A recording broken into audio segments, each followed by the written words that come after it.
Hi, hello, ciao bello. Hi and welcome to Languages with Kiki. Yes, I'm back with a new video and I'm going to teach you 7 sentences to impress your Italian friend. Benvenuto a Languages with Kiki.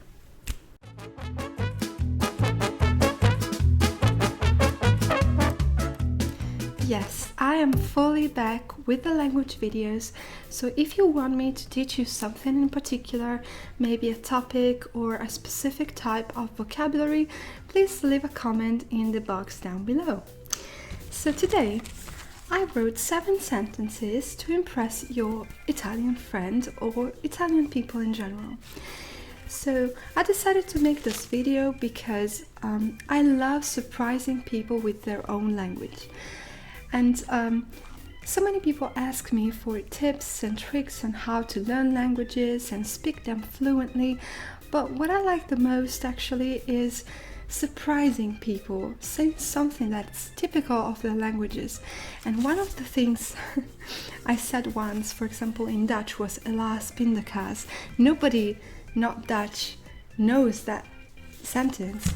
And I said that and they were also impressed, and I just love surprising people with those little details.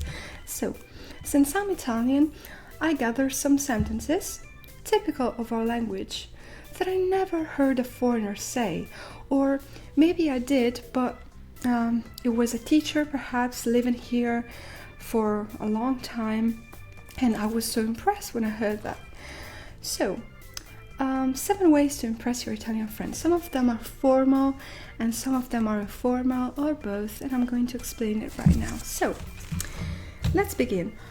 When you're learning a language and someone says, how long have you been studying Italian? Da quanto tempo studi l'italiano? O per quanto tempo hai studiato l'italiano? How long have you been studying Italian? You could reply, I've been studying Italian for 2 years, but I still have a lot to learn, okay? And I still have a lot to learn has another translation, which could be ho ancora molta strada da fare. Literally, it's a long way to go, alright? So I still have a lot to learn. So when someone says, how long have you been studying Italian? Da quanto tempo hai studiato l'italiano? You could say, ho studiato l'italiano per 2 anni, ma ho ancora molta strada da fare. Ho ancora, I still, molta strada da fare.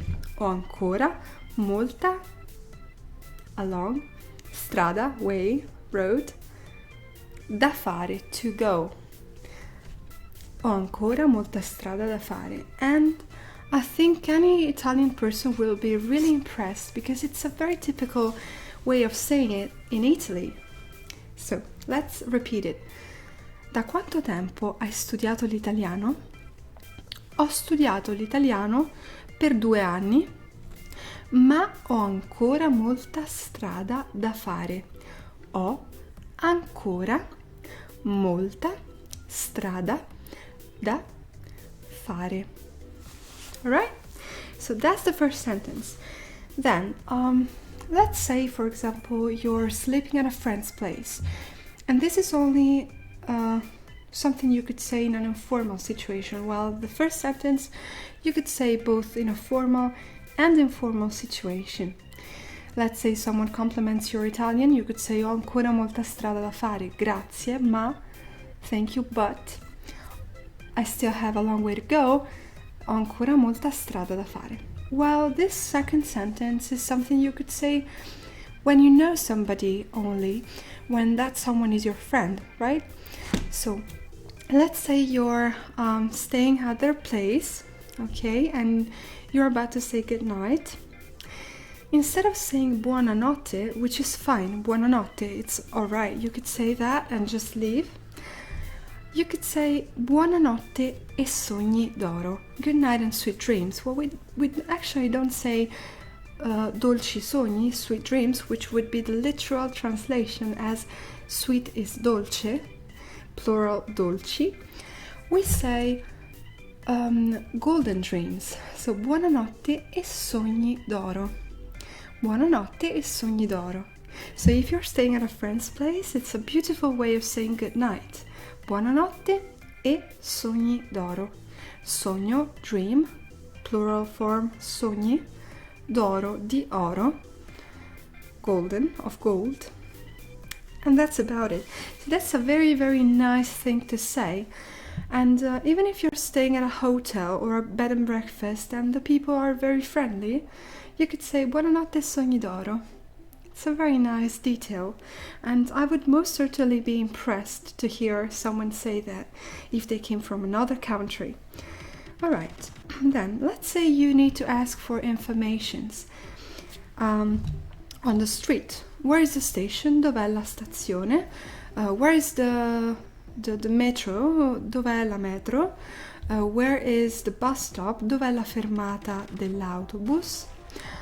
Okay, you're asking for information. The person replies, la stazione è, and he says everything. When you say thank you, you could of course say grazie or grazie mille, but what I really like to hear is grazie gentilissimo or grazie gentilissima. So if it's a man who gave you the information, you could say grazie gentilissimo. So gentile means kind. Gentilissimo is like very, very kind. You are very kind. So thank you. Very kind.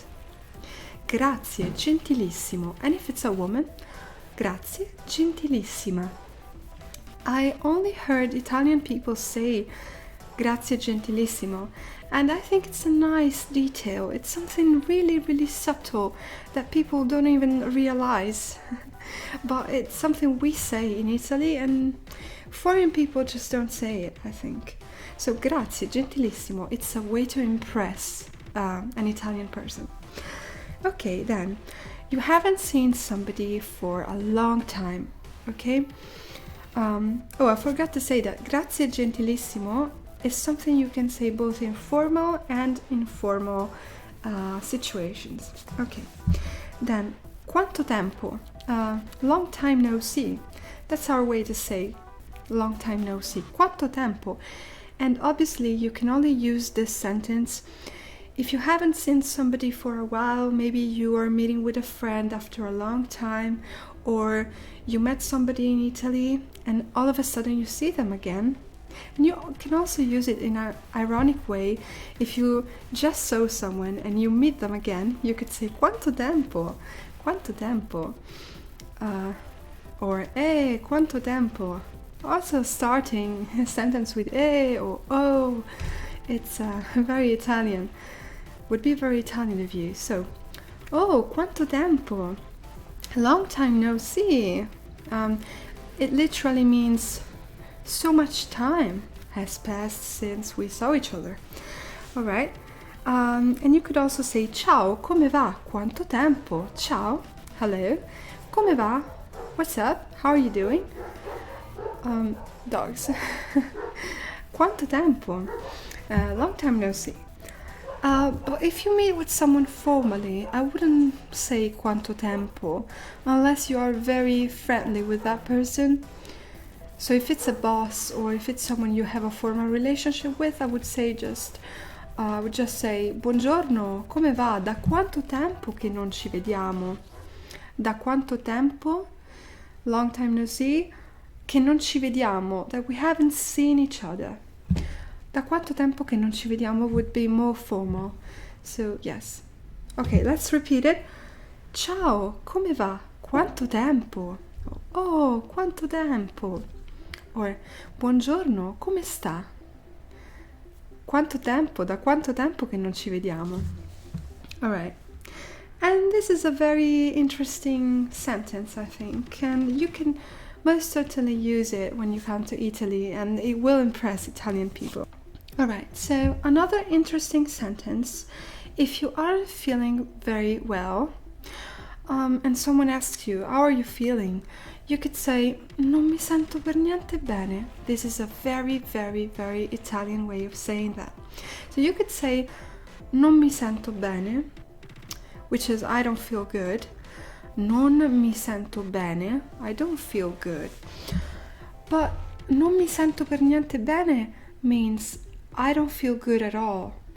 And it's a very Italian way of saying it. So non mi sento, I don't feel, per niente, at all, bene, good. I don't feel good at all. Non mi sento per niente bene. Non mi sento per niente bene.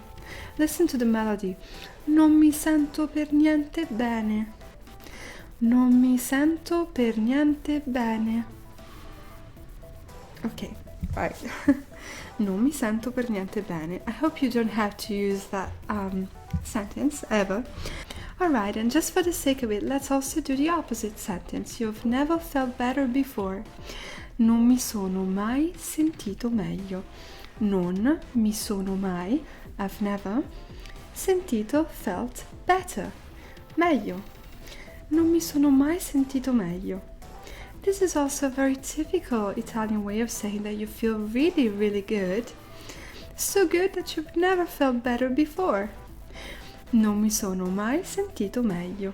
Non mi sono mai sentito meglio. Non mi sono mai sentito meglio. Alright, and last but not least, this is something optional, I think. I wouldn't know if I would be so surprised to hear it, but I think I never heard a tourist or a foreigner saying this sentence.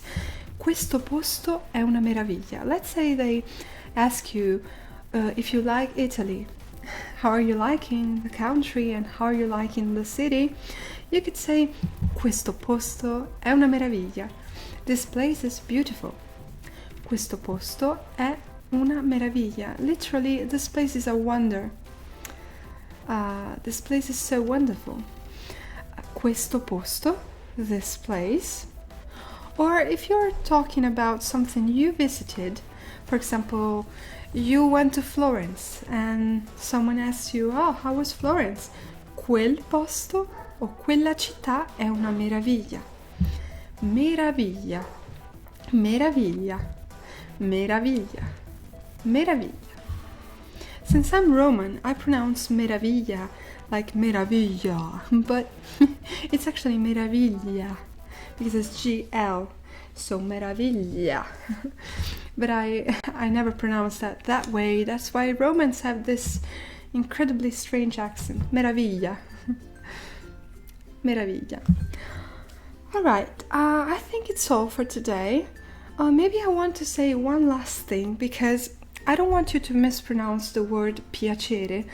I already taught you piacere di conoscerti, nice to meet you, or piacere di conoscerla in a formal way. Piacere di conoscerla is nice to meet you in a formal situation.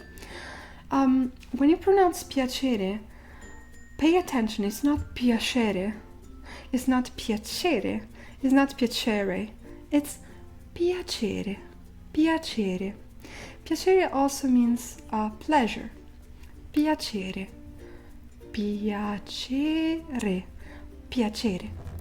Alright, it's all for today. I hope you enjoyed the video and please let me know if you want me to teach you all the sentences to impress your Italian friends or even to impress your Roman friends. Why not? Okay, thank you for watching and a big hug. Mwah. See you next time. Bye. Ciao ciao. Buona giornata.